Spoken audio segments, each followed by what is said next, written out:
सत्य नमस्कार। Real news channel में आपका हार्दिक स्वागत है। भारतीय जनता पार्टी ने सपने में भी नहीं सोचा होगा कि वाइस प्रेसिडेंट धनखड़ जी का इस्तीफा उसे इतना महंगा पड़ेगा। आज की पोजीशन सरकार के लिए बड़ी ही खतरनाक बनी हुई है। हालांकि आगे क्या होगा ये किसी को पता नहीं है,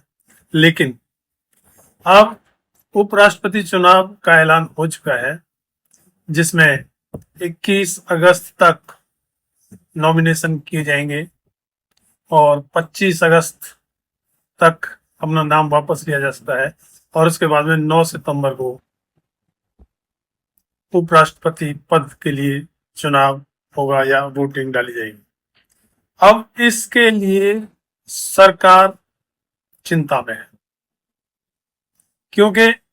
इसका जो मतदान है वो गुप्त तरीके से होता है और इसके लिए कोई पार्टी व्हिप जारी नहीं करती है। ऐसे में जो मोदी सरकार के लिए बड़ा संकट है वो ये है कि विपक्ष तो उनके खिलाफ वोट डालेगा ही और डाल ही सकता है, लेकिन कहीं ऐसा ना हो कि उनकी पार्टी के लोग क्रॉस वोटिंग कर दें, क्योंकि ये डर पहले से ही मोदी सरकार के लिए बना हुआ है कि जब 4 जून 2024 को जब इस लोकसभा चुनाव के नतीजे आए थे, उसी समय 240 सीट भारतीय जनता पार्टी को मिली थी और काफी शुरुआत नरेंद्र मोदी के प्रधानमंत्री के बनने के खिलाफ थी। इसीलिए प्रधानमंत्री नरेंद्र मोदी जी ने भारतीय जनता पार्टी की कोई संसदीय बैठक नहीं की। वैसे तरीका तो ये था कि भारतीय जनता पार्टी अपनी संसदीय बैठक करती और उसमें अपना नेता प्रधानमंत्री नरेंद्र मोदी को चुनती और उसके बाद में एनडीए की मीटिंग होती और एनडीए उनको अपना प्रधानमंत्री पद का दावेदार चुनता और तब जाके वो राष्ट्रपति के पास प्रधानमंत्री बनने के लिए अपना दावा पेश करते हैं। लेकिन क्योंकि नरेंद्र मोदी और अमित शाह को पता था कि अगर उन्होंने भारतीय जनता पार्टी की संसदीय बैठक बुलाई तो उसमें कई लोग उनके खिलाफ खड़े हो सकते हैं और कहीं ऐसा ना हो किसी और नाम पर संसदीय दल अपनी मोहर लगा दे। इस डर को खत्म करने के लिए नरेंद्र मोदी और अमित शाह ने ये चाल चली कि भारतीय जनता पार्टी की संसदीय बैठक ही नहीं बुलाई और सीधे एनडीए की संसदीय दल की मीटिंग बुलाई, जिसमें प्रधानमंत्री नरेंद्र मोदी को प्रधानमंत्री पद का दावेदार चुना गया। अब वो संकट तो उस समय तो टल गया था, लेकिन वही संकट अब दोबारा से आकर खड़ा हो गया है। उपराष्ट्रपति पद के चुनाव के लिए क्योंकि व्हिप जारी नहीं होता है और गुप्त मतदान होता है और भारतीय जनता पार्टी में ही कुछ लोग प्रधानमंत्री मोदी के खिलाफ बताए जाते हैं, तो इसलिए ये डर है कि कहीं उपराष्ट्रपति पद के चुनाव में भारतीय जनता पार्टी के लोग ही क्रॉस वोटिंग ना कर दें। उसकी काफी संभावनाएं बन भी रही हैं, क्योंकि लोकसभा चुनाव से पहले जैसे भारतीय जनता पार्टी अध्यक्ष जेपी नड्डा ने कहा था कि अब भारतीय जनता पार्टी बड़ी पार्टी बन गई है और उसको किसी अन्य की जरूरत नहीं है या आरएसएस की अब उसको जरूरत नहीं है, तो तब से आरएसएस आशंकित है और खफा है और वो अपना पूरा कंट्रोल भारतीय जनता पार्टी के ऊपर चाहता है। तो जिसके बाबत आरएसएस प्रमुख मोहन भागवत नरेंद्र मोदी से कई वार्ता कर चुके हैं और इशारे के तौर पर 75 वर्ष की आयु होने पर नरेंद्र मोदी को प्रधानमंत्री पद से हटने के लिए भी इशारे में कह चुके हैं। अब इसी वजह से जो आरएसएस और बीजेपी की जो खींचतान है, इसी की वजह से भारतीय जनता पार्टी अपना राष्ट्रीय अध्यक्ष का चुनाव नहीं कर पा रही, जबकि वर्तमान राष्ट्रीय अध्यक्ष जेपी नड्डा का कार्यकाल जनवरी 2023 में ही खत्म हो चुका है। तो हालात ऐसे बने हुए हैं कि कोई भी किसी भी तरफ जा सकता है। तो एक तो मामला ये है, दूसरी तरफ विपक्ष इस बार मजबूत है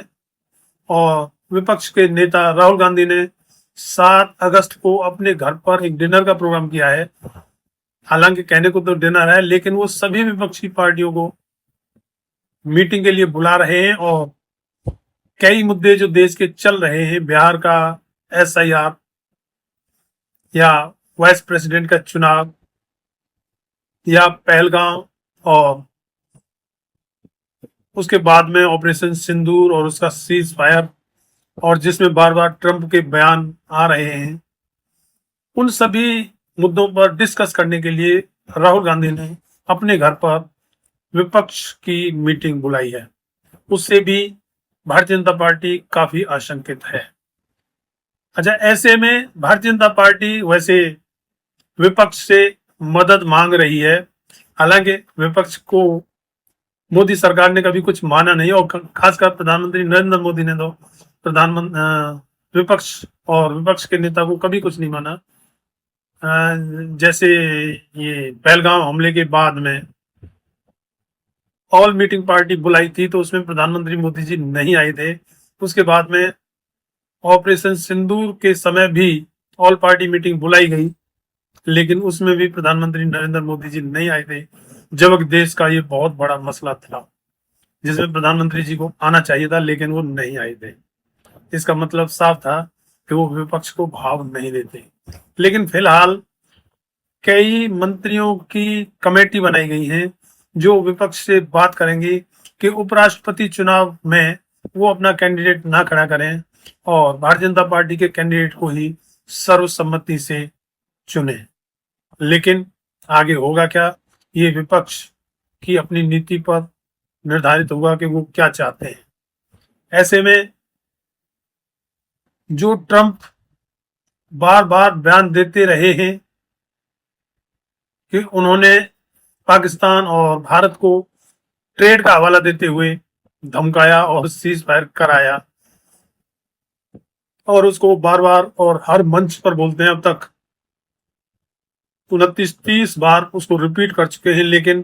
प्रधानमंत्री मोदी जी ने कभी इसका खंडन नहीं किया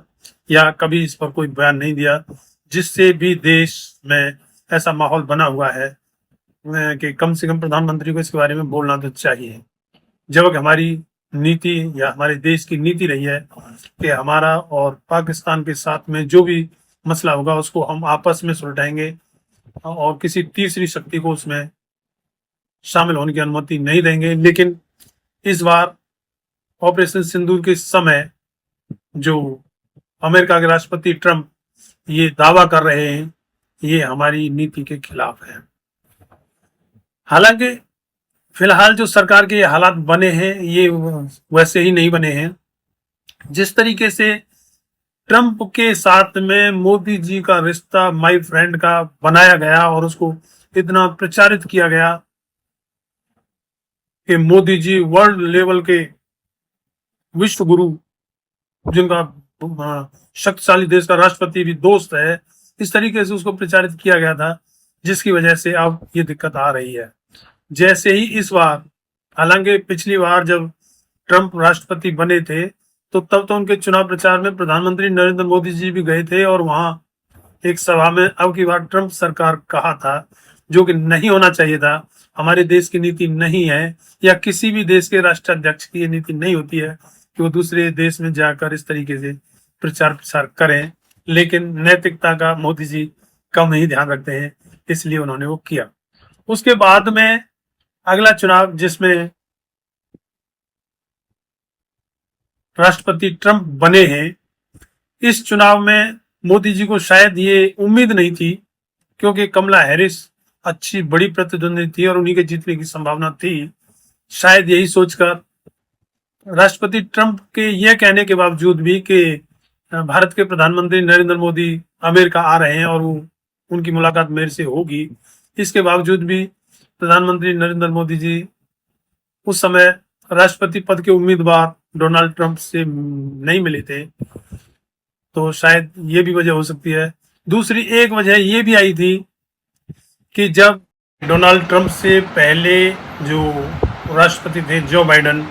उनकी पत्नी को प्रधानमंत्री नरेंद्र मोदी जी ने 20,000 करोड़ का हीरा गिफ्ट किया था, जिसकी जानकारी अभी बीच में आई थी। शायद वह भी वजह ट्रंप की नाराजगी की बनी हो, क्योंकि जब राष्ट्रपति डोनाल्ड ट्रंप का शपथ ग्रहण समारोह अब की बार होना था, उसके लिए प्रधानमंत्री नरेंद्र मोदी जी को शपथ ग्रहण समारोह में आने का न्योता नहीं मिलने की सूरत में हमारे देश के मीडिया ने इस बात को बड़ा इशू बनाया था और ये चर्चाएं चली थी कि देश के विदेश मंत्री नरेंद्र मोदी जी के लिए या कहेंगे भारत के प्रधानमंत्री के लिए निमंत्रण पत्र लेने के लिए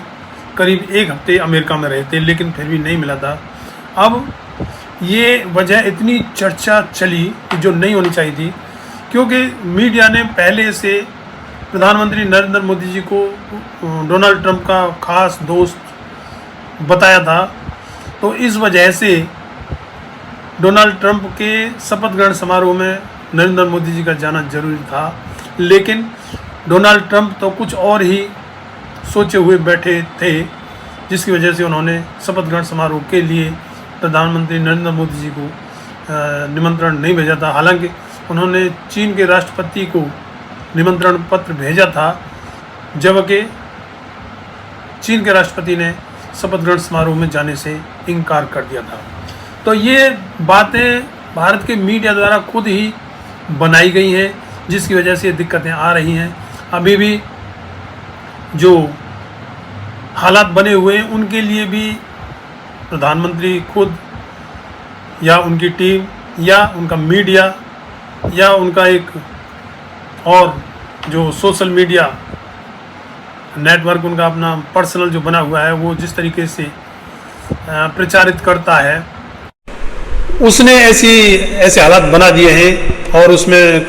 काफ़ी रोल प्रधानमंत्री नरेंद्र मोदी जी का भी है, जिन्होंने अपनी छवि ऐसे रूप में पेश किया जब उन्होंने संसद में कहा था एक अकेला सब पर भारी, जबकि लोकतंत्र की ये भाषा नहीं होती है। लोकतंत्र में सबको साथ लेके चलना होता है और लोक लाज से चलता है लोकतंत्र में नैतिकता का स्थान बहुत ऊंचा होता है, जिसकी परवाह प्रधानमंत्री मोदी जी ने कभी नहीं की, जिसकी वजह से अब उन्हें कदम कदम पर अपनों से ही एक डर लगने लगा है। अब कौन सोच सकता था कि प्रधानमंत्री नरेंद्र मोदी अपनी भारतीय जनता पार्टी के मेंबर्स से ही इतना डरेंगे कि कहीं वो क्रॉस वोटिंग ना कर दें।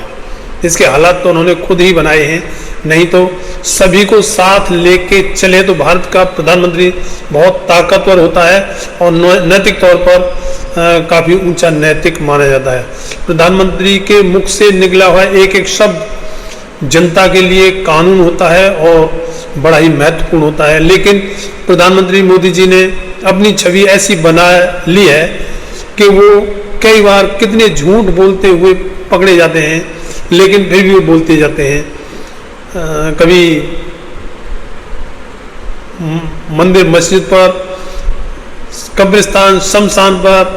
या वो सिंदूर ले जाएंगे या सोने की वो ले जाएंगे, भैंस ले जाएंगे, पता नहीं किस किस तरीके की चीज़ें प्रधानमंत्री नरेंद्र मोदी बोलते हुए सुने गए हैं, जिससे कि प्रधानमंत्री पद पर बैठे व्यक्ति की भाषा इस तरीके से मेल नहीं खानी चाहिए, या प्रधानमंत्री पद पर बैठे हुए आदमी को ऐसी भाषा का इस्तेमाल नहीं करना चाहिए। तो इस वजह से अब फिलहाल प्रधानमंत्री मोदी या कहेंगे एनडीए सरकार फिलहाल मुसीबत में है, इसमें कोई दो राय नहीं है। दूसरी तरफ विपक्ष के नेता राहुल गांधी ने मोर्चा खोला हुआ है और अब वो बड़े ही आक्रामक तरीके से मोदी सरकार के ऊपर हावी हो रहे हैं। अब उन्होंने एक बात और कही है कि मुझे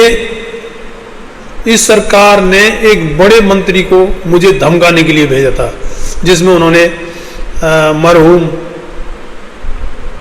कैबिनेट मंत्री अरुण जेटली जी का नाम लिया है कि अरुण जेटली जी आए और मुझे उन्होंने धमकाया कि किसान कानून पर आप विरोध करना बंद कर दें, वरना उनके खिलाफ कार्रवाई हो सकती है। तो इस बार हालांकि अरुण जेटली जी के बेटे ने ये कहा है कि ये कानून तो 2020 में पास हुए थे, जबकि 2019 में अरुण जेटली जी की मृत्यु हो चुकी थी। तो जिस पर वो बातें चली हैं कि ये किसान कानून 2020 में आए जरूर थे, लेकिन इनकी तैयारी बहुत पहले से थी और जिसकी वजह से राहुल गांधी ने उनका अपोज करना पहले से शुरू कर दिया था। दूसरी तरफ एक बात और चली है कि अब बीजेपी के जो नेता हैं वो राहुल गांधी पर आरोप लगा रहे हैं कि कम से कम उन आदमियों का नाम तो नहीं लिया जाए जो आज इस दुनिया में नहीं है। बात सीधी अरुण जेटली जी का नाम लेने की वजह से आई, लेकिन भारतीय जनता पार्टी के नेता इस बात को भूल जाते हैं कि उनकी तमाम राजनीति जवाहरलाल नेहरू, इंदिरा गांधी या राजीव गांधी के नाम से ही शुरू होती है और वहीं खत्म होती है। तो क्या वो आज दुनिया में हैं? लेकिन इस बात का वो कोई जवाब नहीं देते हैं कि जब वो खुद ही कहते हैं कि ऐसे आदमियों का नाम राजनीति में नहीं लिया जाना चाहिए जो आज इस दुनिया में नहीं है, जबकि वो खुद उन्हीं के नाम पर राजनीति करते हैं जो आज इस दुनिया में नहीं है। तो इस तरीके से अभी फिलहाल उपराष्ट्रपति पद का चुनाव भारतीय जनता पार्टी के लिए